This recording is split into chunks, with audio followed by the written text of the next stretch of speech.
Hi, നമ്മുടെ ഇന്നത്തെ ഒരു ചെറിയ ഈവനിങ് വ്ളോഗാണ് കാണിക്കുന്നത് കേട്ടോ. അപ്പോൾ കുറച്ച് ചോറ് കുറവായിരുന്നു, അപ്പോൾ വേഗം കുറച്ച് റേഷൻ അരി ഇട്ടിട്ട് നമ്മളതിൽ തിളപ്പിച്ച് നമ്മളെ മട്ടരിയും കൂടി ഒരുമിച്ച് വാർക്കാമെന്ന് വിചാരിച്ചു. വിശന്നിട്ട് വയ്യ, അപ്പോൾ കുറച്ച് സേമിയ ഉപ്മാവും പിന്നെ നമ്മൾ ഇന്നലത്തെ സാമ്പാർ ഇരിക്കുന്നുണ്ട്, ചാളി മറക്കാമെന്ന് വിചാരിച്ചു.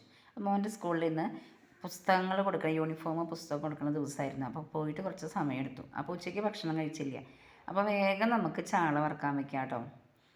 നല്ല വലിയ ചാളായിരുന്നു. അതിൽ കുറച്ച് കറിവേപ്പിൻ്റെ ഇലയിട്ട് ഒന്ന് തിരിച്ചിങ്ങനെ വയ്ക്കണം കേട്ടോ, അപ്പം നമുക്ക് അടി പിടിക്കില്ല.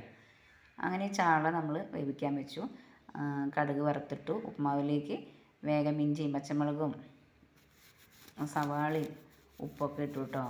നമുക്കതിൽ വെജിറ്റബിൾസ് ആഡ് ചെയ്യാം, ക്യാരറ്റ് അതൊക്കെ ആഡ് ചെയ്യാം. അപ്പം അതൊന്നും നമ്മൾ ചെയ്യുന്നില്ല. വിളക്ക് കത്തിക്കേണ്ട സമയമായി.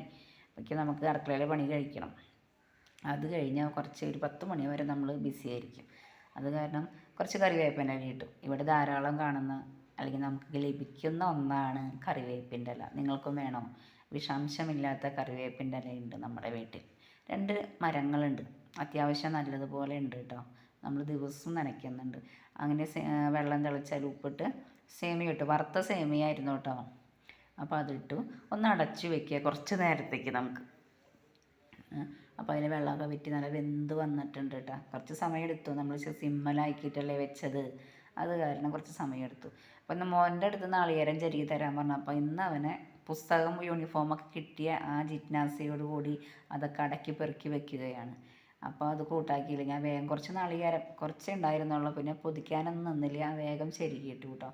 അപ്പുറത്തെ അടുപ്പുമ്മൽ നമ്മുടെ ചാള റെഡി ആയിക്കൊണ്ടിരിക്കുന്നുണ്ട്. അങ്ങനെ നമ്മുടെ സേമിയ ഉപ്മാവ് റെഡി. ഇനി നമുക്ക് കട്ടൻ കാപ്പി ഉണ്ടാക്കാം. മോനെ കട്ടൻ കാപ്പി മതിയെന്ന് പറഞ്ഞു. അപ്പോൾ വേഗം കട്ടൻ കാപ്പിക്ക് വെള്ളം വെച്ചു. കട്ടൻ കാപ്പി റെഡിയായി. അങ്ങനെ നമ്മുടെ മേലൊക്കെ കഴുകി വന്ന് ചായയും കാപ്പിയും കുടിച്ചു.